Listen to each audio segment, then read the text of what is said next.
Halo semuanya, selamat datang di podcast kita. Kita dari kelompok 1 D3 Fisioterapi UPN Veteran Jakarta. Bersama saya Muhammad Reza Palevi dan rekan saya Hai Kak Rinaldi. Kami akan melakukan podcast bersama Fisio Masito. Makasih. Sebelum kita mulai, Bapak boleh ceritain sedikit nggak Pak Ya. tentang biografi Bapak? Kenapa Bapak bisa milih jurusan fisioterapi ini Pak? Awal mulanya itu kenapa Pak? Apakah ada faktor dari keluarga, faktor dari teman, Ya. atau mungkin ada seseorang yang membimbing Bapak gitu? Oke, faktor kenapa menjadi seorang fisioterapis ya sampai hari ini yang sejak kita ketemu ini. Jadi sekitar tahun berapa ya? 2000-an. Lama sekali ya. Iya, nggak buat Pak. Ya, jadi kebetulan SMA saya di Kota Solo. Kemudian Solo di mana adalah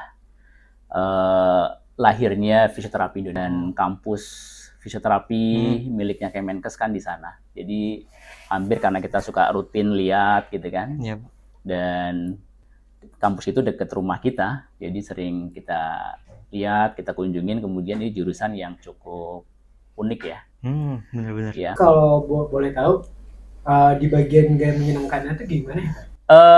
Menurut agak sulit ya menjawabnya ya, karena saya selalu melihat hal itu, entah itu kesulitan atau halangan, itu menjadi trigger. Justru saya ngambil umpan baliknya gitu. Jadi bukan justru memendam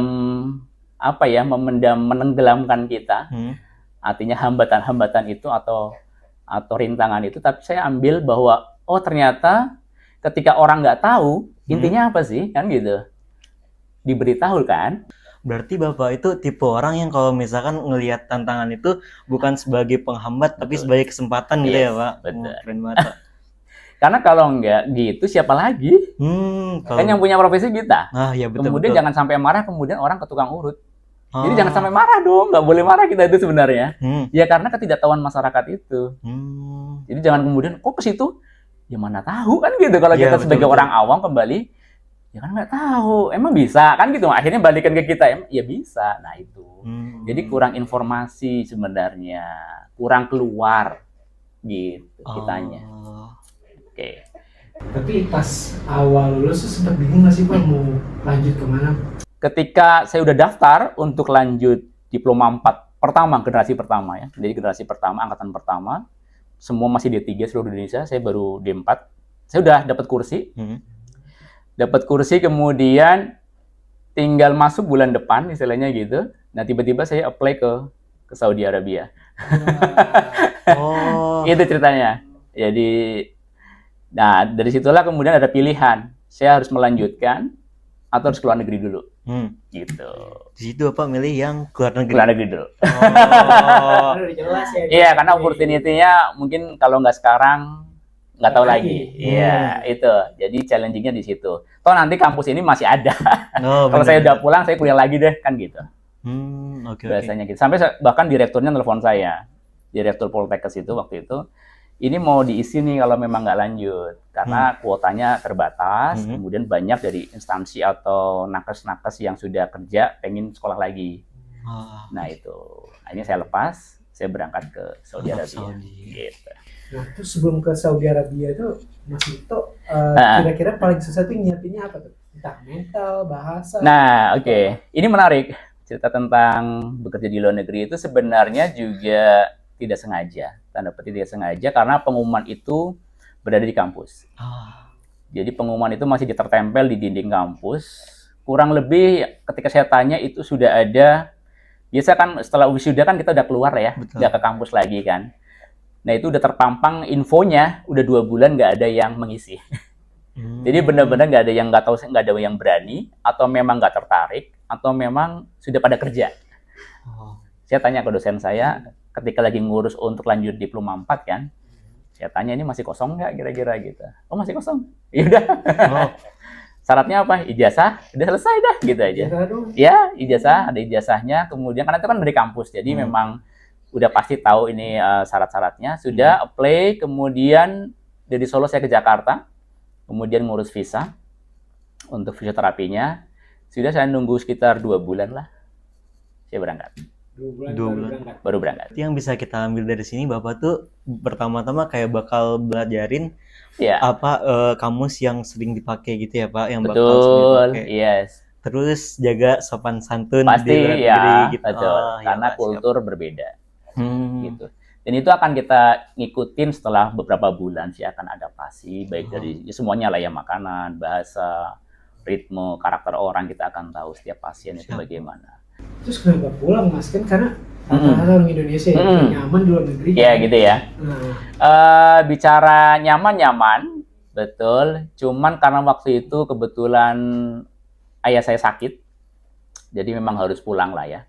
Harus pulang, kemudian saya harus melanjutkan tadi diploma 4 saya yang tertahan, yang belum dilanjutkan. Kemudian juga ada agenda lain sih sebenarnya, Mas.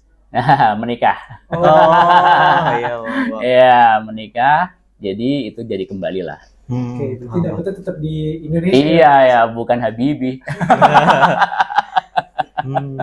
Bukan Habibie ya. Jadi ya lokal aja lah. Iya. Jadi yali-yali. Gitu.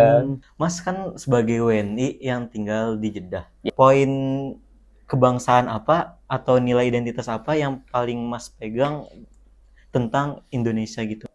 Mungkin bagian dari culture shock juga. Jadi untuk Jazirah Arab itu, Saudi Arabia itu jarang sekali memang mengirimkan tenaga profesional. Jadi kalau nakes ya kebanyakan itu dari Filipina. Jadi itu menjadi banyak orang kaget ketika orang Indonesia bekerja di sektor yang formal. Tapi malah itu menjadi kebanggaan ya. Kebanggaan tersendiri bahwa delegasi Indonesia nggak cuma yang non formal, bahwa ada yang profesional juga bisa bekerja dengan baik. Terus kalau menurut Mas ya, kira-kira sikap atau nilai apa yang sekiranya buat kita bisa dihargai di mata global? Karena selama Mas jadi nakes di luar negeri kan pernah merasa di underestimate kan? Iya, betul. Yang pertama adalah punya standarisasi fisioterapi, skill, knowledge, standar keilmuan. Jadi harus benar-benar naik nih, stratanya harus sama. Kalau dari Bapak, motivasi atau tips dan saran buat kita sebagai anak-anak muda apa Pak? Yang pertama, tingkatin ya. Jadi gini, teman-teman kuliah sekarang itu bagian dari membangun fondasi. Ya, saya juga dosen praktisi soalnya. Jadi harus tahu. Dan ketika saya mengajar tuh jujur banyak insight yang saya alamin kan, banyak masukan. Jadi justru tidak, menurut saya yang saya amatin ya selama hampir setahun ngajar sebagai dosen praktisi, justru kayak semacam tidak ada dalam arti keseriusan atau banyak pertanyaan ke saya, kiat-kiatnya. Jadi benar-benar padahal yang kita kasih adalah itu sebagai senjata teman-teman nih. Jadi yang kalian pelajarin katakanlah fisio A, B, C, D kan, masih begitu ya. Jadi fisio anak, fisio kardiorespirasi, muskuloskeletal, saraf, kemudian pediatri, ergonomi. Itu bagian dari ilmu yang akan kalian pakai di nanti ketika udah kerja, udah praktek. Jadi selama kalian nggak fokus di setiap mata kuliah atau per semester ini teman-teman ada yang hilang memori dan skillnya, ya akan kesulitan. Dan itu semua berkesinambungan. Ya, jadi itu kayak puzzle sebenarnya. Mungkin yang kalian teman-teman lihat kok sulit banget ya hari ini aku belajar, itu akan menjadi jawaban-jawaban nanti ketika kalian udah praktek.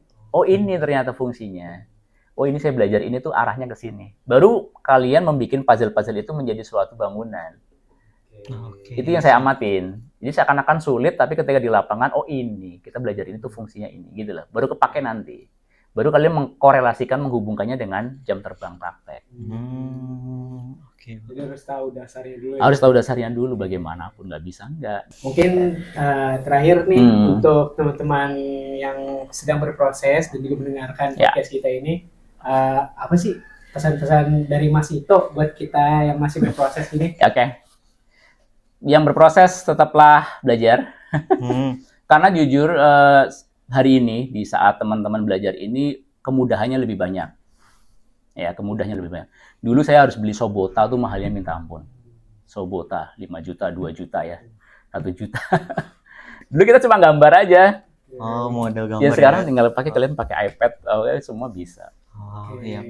Jadi harusnya dengan berkembangnya teknologi, Betul. pasti kita juga makin berkembang kan. Betul. Oke. Lebih mudah lagi kan ya. Betul. Yes. dapat ilmunya. Ya. Oke. Nah, masalahnya sekarang kalian jangan sampai kalah pintar dengan masyarakat.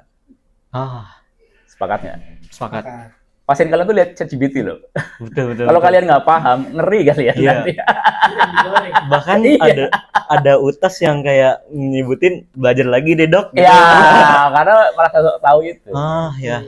Lagi kalau kita kan nakes ya, kalau Betul. sampai kita nggak tahu kan ditanyain, Betul. "Lu kuliah ngapain aja?" Nah, setuju. Bisa jadi viralin, bahaya. Betul, yes. Iya. Dan Siap. masyarakat itu melihat kita sebagai nakes, semua tahu tentang segala kesehatan. Oke. Boleh kita visio, cuma kan orang tahunya kita nakes. Jadi semua ilmu kesehatan tuh pasti mereka berharap kita tahu kan Oh, gitu. Iya. Oh. Kayak Kayak kita bukan perawat nih. Iya, Kita perawat, mereka iya. tapi kita juga tahu. Kita tahu kayak gitu biasanya. Oh, gitu, Pak. Oke ya. Seru banget dengerin kisah hidup dan Ya. kesan-kesan dari Mas Ito. Memotivasi banget dan sangat menginspirasi banget ya, Pak. Oke, thank you. Buat apalagi bagi kita yang Iya. notabene sebagai mahasiswa Iya. fisioterapi dan sebagai tenaga kesehatan Betul. yang nanti tuh bakal nganjutin perjuangan Yes. Mas tenaga. Ito. Betul. Boleh Mas Ito. Iya dong, harus lebih baik dong. Iya, Pak. Siapa? Harus lebih baik. Oke, kurang lebihnya mohon maaf Mas Ito. Yes, sama-sama. Oke, sekian, terima kasih. Dadah. Bye.